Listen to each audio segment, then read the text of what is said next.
अस्सलाम वालेकुम एवरीवन, कैसे हैं आप सब लोग। तो ये वीडियो उन सब प्रोफेशनल्स के लिए है। अभी मैंने स्टार्ट किया था वीडियो बनाना। जितने भी हेल्थ प्रोफेशनल्स हैं, न्यूट्रिशनिस्ट हैं, फिजियोथेरेपिस्ट हैं, साइकोलॉजिस्ट हैं, ट्रेनर्स हैं, फिटनेस कोचेज़ हैं और डॉक्टर्स हैं। हमारे यहाँ मेरे पास बहुत सारे स्टूडेंट्स आते हैं कि सर बहुत ज़्यादा प्रॉब्लम से गुजर रहे होते हैं। जितनी भी हमारी फ़िटनेस एंड न्यूट्रिशनिस्ट कम्युनिटी है कि मतलब सर हमारे पास जो है क्लाइंट्स नहीं आते हैं तो जल्दी वेट लॉस का कहते हैं। हमसे ज़्यादा डॉक्टर्स के पास लोग ज़्यादा जाते हैं, उनको उसकी प्रॉब्लम उनको कुछ और होती है लेकिन उनके पास चले जाते हैं और वो कहते हैं हमें दवाई दे दो, मेडिकेशन दे दो, कुछ लिख के दे दो। इस तरीके से ट्रेनर्स हैं तो बहुत ज़्यादा प्रॉब्लम्स उनको आती हैं। तो मैं इस वीडियो के अंदर, इस सेशन के अंदर उन लोगों के लिए वीडियो बना रहा हूँ स्पेशली, और ये मैसेज उन लोगों के लिए है कि परेशान ना हो। आप लोगों के प्रॉब्लम्स को एड्रेस में आहिस्ता आहिस्ता करूँगा और प्रैक्टिकल नॉलेज जो है वो आपको दूंगा, बजाय से कि आपके पास थ्योरेटिकल नॉलेज तो है, आपने पढ़ ली, आपने डिग्री ले ली, आपने सर्टिफिकेशंस ले ली, आप काम कर रहे हैं, कोरोना आ गया, जॉब्स नहीं है, तो बहुत ज़्यादा प्रॉब्लम दुख से गुजर रहे हैं आप। और इसमें बहुत ज़्यादा लोग हैं, डिफरेंट एरिया से लोग हैं, उनके बहुत सारे कॉमन क्वेश्चंस हैं, लेकिन उन सबको हम स्टेप बाय स्टेप जो है ना इस सीरीज़ के अंदर एड्रेस करेंगे।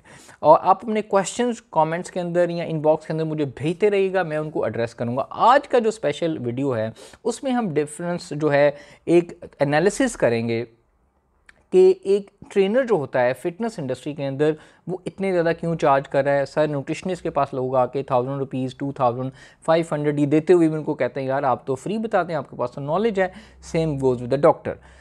तो 3 चीज़ों को आपने अंडरस्टैंड करना बहुत ज़्यादा ज़रूरी है। पहले बात हुई कि जो आपके पास पेशेंट आ रहा है वो अगर आप ये मैसेज उन लोगों के लिए है। पहले उनसे मेरा क्वेश्चन है, जो न्यूट्रिशनिस्ट हैं, जो डाइटिशियन है, ठीक है, आप क्यों बने थे डाइटिशियन, आप क्यों बने थे न्यूट्रिशनिस्ट, आप क्यों आए थे फिटनेस इंडस्ट्री के अंदर। तो मोस्टली लोगों का, जब मैं लम्स में भी पढ़ा रहा था तो मेरे पास बहुत सारे स्टूडेंट्स आते हैं, अपनी अकेडमी में भी क्लाइंट्स भी आते हैं और मुझे बहुत सारे लोगों के क्वेश्चंस आ रहे होते हैं। तो एक बड़ा आंसर एक सेम आता है, सर हम मेडिकल में जाना चाहते थे, तो मेडिकल में हमारा एडमिशन नहीं हुआ तो हमने सोचा न्यूट्रिशनिस्ट बन जाए। ठीक है सर, हम किसी और फील्ड, मेडिकल डेंटिस्ट बनना था वो भी ना बन सके तो सर यही फील्ड खाली थी।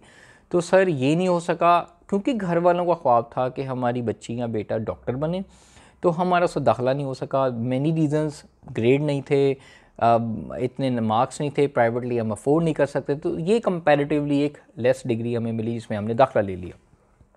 अब मसला ये है कि इसमें देखा आपका मोटिव क्या था, आपकी ड्राइव क्या थी कि बस जी उधर एडमिशन नहीं मिला तो हमने सोचा ये वाला दाखिला ले लें। तो इसमें फिर लोग फ्रस्ट्रेट क्यों हो जाते हैं, सर काम नहीं मिल रहा, इसमें क्लाइंट ऐसे कहते हैं। तो मैं हमेशा उन लोगों को कहता हूँ, मेरे पास इतने पेशेंट्स आते हैं, हज़ारों लोगों के साथ हमने ऑनलाइन काम किया, इन पर्सन भी मैंने काम किया, और बहुत वही समझ लो कि ये उन लोगों के लिए कि वो आपकी नज़रों में इनरेलेवेंट क्वेश्चंस पूछ रहे होते हैं। सर एप्पल साइडर विनेगर से क्या होगा, आप इतनी फ़ीस क्यों लेते हैं, इससे ये हो जाएगा, आपने जस्ट बताना ही है। तो आप तो जस्ट डाइट का तो हमें खुद भी पता है, हम गूगल से भी ले सकते हैं, तो आप क्या करें, यू नो इस तरह के क्वेश्चंस पूछते हैं विच फिर आपके अंदर वो स्टेमिना नहीं होता उसको आंसर देने का, उनको समझने का। वो हम बाद में डिस्कस करेंगे। तो पहले तो क्वेश्चन अपने आप से पूछे कि आप इस इंडस्ट्री के अंदर इसलिए आए थे कि क्योंकि आपको कहीं एडमिशन नहीं मिला, या आपके पास कोई चॉइस नहीं थी, या आप दिल से आपका शौक़ है कि आपने न्यूट्रिशन को समझना है, अपने पेशेंट को समझना है, आपने लोगों का लाइफस्टाइल चेंज करना है, लोगों का वेट कम करना है, लोगों के हेल्थ इश्यूज़ ठीक करने हैं, लेकिन विच मेथड। अब पहले तो ये सवाल हो गया। दूसरा, फिर कंपैरिजन हम करते हैं डॉक्टर्स के अंदर कि वो कितना क्यों चार्ज कर रहे होते हैं और हम क्यों चार्ज कर रहे नहीं रहे, और लोग हमें क्यों पैसे नहीं देते। एक डॉक्टर्स जो कि हमारी एक वैल्यूएबल एसेट है हमारी पूरी हेल्थ कम्युनिटी का। देखें डॉक्टर्स की डिग्रीज़ और उनकी जो इक्विवेलेंट होती है वो दे आर लाइक, उनको बहुत ज़्यादा पढ़ना पड़ता है कंपैरेटिवली बाकी स्टडी से। सो डॉक्टर किसी का अगर जो बंदे हैं बहुत रिस्पेक्ट है, वो बहुत ज़्यादा काम करते हैं, दिन रात लगाते हैं और इस इंडस्ट्री के अंदर काम करते हैं। और बहुत ज़्यादा न्यूट्रिशनिस्ट कम्युनिटी की लड़ाइयाँ भी चल रही होती हैं, डॉक्टर्स कुछ और कह रहे हैं, न्यूट्रिशनिस्ट कुछ और कह रहे होते हैं, ट्रेनर्स कुछ और कह रहे होते हैं। तो वो एक क्लाइंट जो एट द एंड होता है, पेशेंट जो होता है ना, वो पेशेंट बीच में जो है ना वो समझ लें कि एक पिस रहा होता है, वो उसके पास जाता है, वो कहता है ऐसे करो, न्यूट्रिशनिस्ट के पास जाता है, वो कहता है ये ना करो, ट्रेनर के पास जाता है, वो कहता है एक्सरसाइज करो, हर कोई अपना अपना वो कहते हैं ना बेच रहा होता है। लेकिन प्रॉब्लम ये है, आपने बहुत सारे डॉक्टर्स, न्यूट्रिशनिस्ट और ट्रेनर देखे होंगे जिनके पास आप जाते हैं, you feel good, you feel light, you feel happy, और डॉक्टर्स के पास जाके बहुत सारे डॉक्टर्स हैं रियली रिस्पेक्ट, जिनको जो एम्पथाइज होते हैं, जो समझते हैं, पेशेंट को ट्रीट करते हैं, उनको बात सुनते हैं और उनसे आप बहुत प्यार करते हैं। अच्छा, डॉक्टर्स ने जो ट्रीटमेंट के लिए, ये सेकेंडरी ट्रीटमेंट है। नंबर 1 याद रखें, डॉक्टर्स के पास हमेशा पेशेंट को जाना चाहिए सेकंड नंबर पे। कैसे? डॉक्टर्स हमेशा सजेस्ट करेंगे मेडिकल ट्रीटमेंट, ठीक है, ड्रग थेरेपी, सर्जरीज़, जितने भी उनकी मेडिकल ट्रीटमेंट्स होते हैं, दे आर क्वालिफाइड, वो लाइसेंस्ड होते हैं, उनके पास वो ट्रीटमेंट कर सकते हैं। अब ये ट्रीटमेंट्स, ये मेडिकेशन थेरेपी या ड्रग थेरेपी या सर्जरीज़ या बाईपास या जितनी टाइप की मेडिकेशन थेरेपीज़ हैं, ट्रीटमेंट्स हैं, वो एक डॉक्टर्स का काम है, वो रिकमेंड करते हैं। हाँ, उनकी फ़ीस बहुत कम होती है, नो डाउट, लेकिन पेशेंट को समझ नहीं आ रही होती कि डॉक्टर्स आपसे अगर 1500 फ़ीस चार्ज कर रहा है, चाहे जितना मर्जी क्वालिफाइड हो, या 2000 या 3000, लेकिन साथ में वो मेडिसिन भी आपको 10,000 की मिल रही है, साथ में आपको कोई सर्जरी भी, बाईपास भी हो रहा है, साथ में आपको कोई ड्रग थेरेपी जो है वो कि लाइफ लॉन्ग आपकी चलेगी। तो आपकी जो कॉस्ट होती है डॉक्टर के पास, लोगों के माइंड में, पेशेंट के माइंड में होता है कि फ़ीस तो 1500 रुपये है, हमें साथ में उसने मेडिसिन भी दे दी, सर्जरी भी कर ली, चाहे एक महीने में उसका लाख रुपया लग जाए मेडिकेशन के ऊपर, चीज़ों के ऊपर, तो वो समझेगा कि डॉक्टर की फ़ीस तो 1500 है। सो ये इनडायरेक्ट एक वो क्लाइंट, कुछ पेशेंट समझते हैं चीज़ को, वो सर्जन, उनको पता है कि एक हॉस्पिटल में रहते हुए अगर आईसीयू में रहना पड़े, वेंटिलेटर पे रहना पड़े, हॉस्पिटल, प्राइवेट हॉस्पिटल में 2 या 3 दिन रहना पड़े, पाकिस्तान में जो अच्छे प्राइवेट हॉस्पिटल में हैं, तो 2 से 3 दिन की कॉस्ट लाखों में जाती है, ठीक है। और वही पेशेंट आपके पास 2000-3000 देते हुए डर रहा होता है कि मैंने नहीं देना। Price is not the issue, वो पे कर रहे हैं, लेकिन उनको पता है कि यहाँ पे उनकी हेल्थ स्टेक पे है। नंबर 1 आपके पास लोग आते हैं, न्यूट्रिशनिस्ट के पास आते हैं, तो वो उनको, कुछ लोग 1000 चार्ज करते हैं, 500 से लेकर 1000, 2000, 3000, 500, डिपेंडिंग अपॉन कि आप कहाँ पे, कैसे, किस इन्वायरमेंट के अंदर काम कर रहे हैं। तो वहाँ पे भी लोग आपको पैसे देते हुए कहते हैं यार आपने तो नॉलेज देना है, आपने फ्री दे दें, आप यहाँ 2 दफ़ा आते, 3 दफ़ा आते हैं। तो प्रॉब्लम ये नहीं है कि वो आपको पैसे नहीं दे रहे, प्रॉब्लम ये है कि क्या आप उनको रिजल्ट्स दे रहे हैं। नंबर 1, क्या आपके पास वो आने से सेटिस्फाई हो रहे हैं? वो आपके पास आते हुए सेटिस्फाई अगर नहीं हो रहे, उनको रिजल्ट्स नहीं मिल रहे, उनको लॉन्ग टर्म प्रोग्रेस नहीं मिल रही, उनको काउंसलिंग नहीं मिल रही, देखें आपने उनको मेडिकेशन थेरेपी नहीं देनी, लेकिन आपने उनको क्लिनिकल लेवल पे काम करते, जो क्लिनिकल डाइटिशियन है वो मेडिकेशन थेरेपी दे सकते हैं अगर वो काम। लेकिन मैं उन मेजॉरिटी स्टूडेंट्स की बात कर रहा हूँ जो सर्विसेज, जो क्लाइंट को थेरेपी देते हैं, बिहेवियर थेरेपी देते हैं, उनका लाइफस्टाइल चेंज करने की कोशिश करते हैं, और वो एक्सपेक्ट करते हैं कि क्लाइंट, आप पेशेंट उनके पास 2 से 3 दफ़ा क्यों नहीं आता? फ़ीस की वजह से नहीं आता? नहीं, फ़ीस की वजह से वो नहीं आ रहा, वो आपके रिजल्ट्स ना आने की वजह से आ रहा है, वो आपके सेटिस्फेक्शन लेवल ना होने की वजह से आ रहा है। इसके ऊपर मैं डिटेल के अंदर बात करूँगा। नंबर 3, आपके पास पेशेंट आता है, आप वीक में 1 दफ़ा बुलाते हैं, 2 दफ़ा बुलाते हैं, आप 1000 फ़ीस चार्ज करते हैं, 2000 फ़ीस चार्ज करते हैं। अब देखा, आप उसको 15 आधा घंटा टाइम देते हैं, डॉक्टर जो है वो टाइम दे रहा है 5 मिनट, ठीक है, 5, कुछ 2 मिनट देते हैं, कुछ 5 मिनट, कुछ 10 मिनट, कुछ 15 मिनट, ठीक है, डिपेंडिंग अपॉन के वो केस क्या है, तो वो उसके हिसाब से टाइम कम देना। आपने देखा बहुत सारे डॉक्टर के पास 500 डेली के वो 100-200 पेशेंट देख रहे होते हैं, उनके पास टाइम बहुत कम होता है। आपके पास पेशेंट कम होते हैं एज ए न्यूट्रिशनिस्ट के पास हमेशा, लेकिन आप टाइम ज़्यादा देते हैं। फिर आगे फिटनेस ट्रेनर की बात। अब बहुत ज़्यादा लोगों का एक कंप्लेन आती है कि सर जो ट्रेनर्स होते हैं वो तो बहुत ज़्यादा चार्ज करते हैं, वो डाइट प्लान भी देते हैं, वो एक्सरसाइज भी करते हैं, वो सब कुछ करते हैं। देखो, अभी मैं बात नहीं कर रहा कि इस इंडस्ट्री के अंदर किसका क्या रोल है, किसके पास क्या लाइसेंस है, किसको क्या देना चाहिए। अभी हमारी इंडस्ट्री मैच्योर होनी है, इंशाल्लाह नेक्स्ट 5-10 ईयर्स के बाद मैच्योर होगी, हर एक को अपने रोल का पता होगा कि मुझे क्या देना चाहिए, क्या नहीं देना चाहिए। क्योंकि यहाँ पे शुरू से एक देसी बॉडी बिल्डिंग इंडस्ट्री के अंदर डाइट प्लान, सप्लीमेंट, स्टीरॉयड चलते आ रहे हैं, वो एक डिफरेंट फील्ड है। किसको नहीं देने चाहिए ये अभी डिबेट हम नहीं कर रहे, क्योंकि वो कहते हैं ना कि इंडस्ट्री के अंदर रूल्स रेगुलेशन अभी बनेंगे इंशाल्लाह, तो हम उस पर भी बात करेंगे। तो फिटनेस ट्रेनर एक अपना जिम चला रहा होता है, वो जिम में काम कर रहा होता है, उसके पास ट्रेनर 10 to 15,000 आके पे ईजिली कर रहा होता है, वो आपको पे नहीं कर रहा होता, उसको पे कर रहा होता है।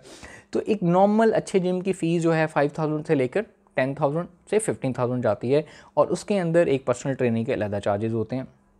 अब मसला ये है, आपने देखा एक ट्रेनर अब फिटनेस स्टूडियो के अंदर एक पेशेंट या कोई क्लाइंट या कोई जाता है वेट लॉस करने के लिए, जो भी पर्पज़ हो, तो वहाँ जाके वो वीक में 5 to 6 डेज़ जा रहा है, रेगुलर जा रहा है, उसके पास ऑप्शन अवेलेबल है, वो इलेक्ट्रिसिटी इस्तेमाल कर रहा है, वो उसकी इक्विपमेंट यूज़ कर रहा है, वो ट्रेनर के साथ इंटरेक्ट कर रहा है डेली घंटा 2 घंटे, फिर वो हर वीक जा रहा है, महीने में एटलीस्ट 20 से 25 डेज़ उसके पास ऑप्शन अवेलेबल है, वो जाता है, उसमें वो मशीनरी यूज़ कर रहा है, वाटर यूज़ कर रहा है, अच्छी फैसिलिटीज़ यूज़ कर रहा है, वो उस चीज़ के पैसे दे रहा है, वो सिर्फ ट्रेनर को पैसे नहीं दे रहा है, इस चीज़ का याद रखें।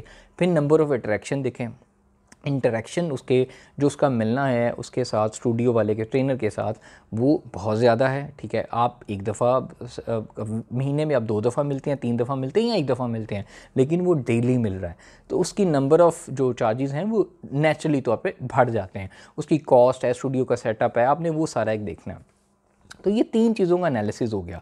अब जो हमारे यहाँ हम बात करेंगे स्पेशली, पहले तो हमेशा किसी भी प्रॉब्लम को जब अपने डायग्नोज़ करना हो या सफ़र कर रहे हो, गुज़र रहे हो और आपको आइडिया ना, तो उसका पहले कंपैरिजन एनालिसिस, उसका की पॉइंट्स देखा करें, डिफरेंस क्या है, और उसमें आपने ये नहीं फाइट बैट करना कि लोग डॉक्टर के पास क्यों जा रहे हैं, लोग उसके पास क्यों नहीं जा रहे और हमारे पास क्यों नहीं जा रहे।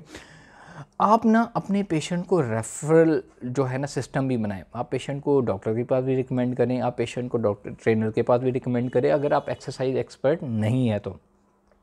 हमारे यहाँ लोग रेफ़र नहीं करते, हम समझते हैं कि यार पेशेंट हमारे पास आ रहा है, हम क्यों किसी के पास भेजें, ऐसा नहीं होता। आपको हमेशा उसी चीज़ का मिलता है जो आप गिव बैक करते हो, you need to give more, और आपको एक क्लाइंट या पेशेंट के रेफरल सिस्टम में ज़्यादा अच्छे लोग, उसकी हेल्थ बेहतर होगी।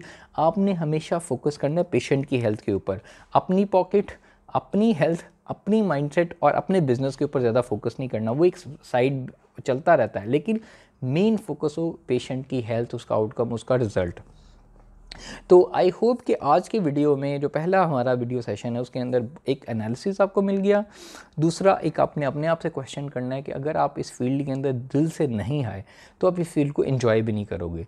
सो क्विट नहीं करना। मुझे बहुत सारे लोगों के क्वेश्चन आते हैं मुदस्सिर के, सर हम इस फील्ड के अंदर आना चाहते हैं, डिग्री प्रोग्राम कर लें, इस फील्ड के अंदर क्या स्कोप है। मैं उनसे कहता हूँ कि हर फील्ड के अंदर स्कोप है, कोई फील्ड ऐसी नहीं है जिसके अंदर स्कोप ना हो। द ओनली थिंग इज़ कि आप क्या दिल से पैशनेट हैं, क्योंकि इस फील्ड के अंदर मेसी काम है, लोगों के सवालों का जवाब देना, लोगों को रिप्लाई करना।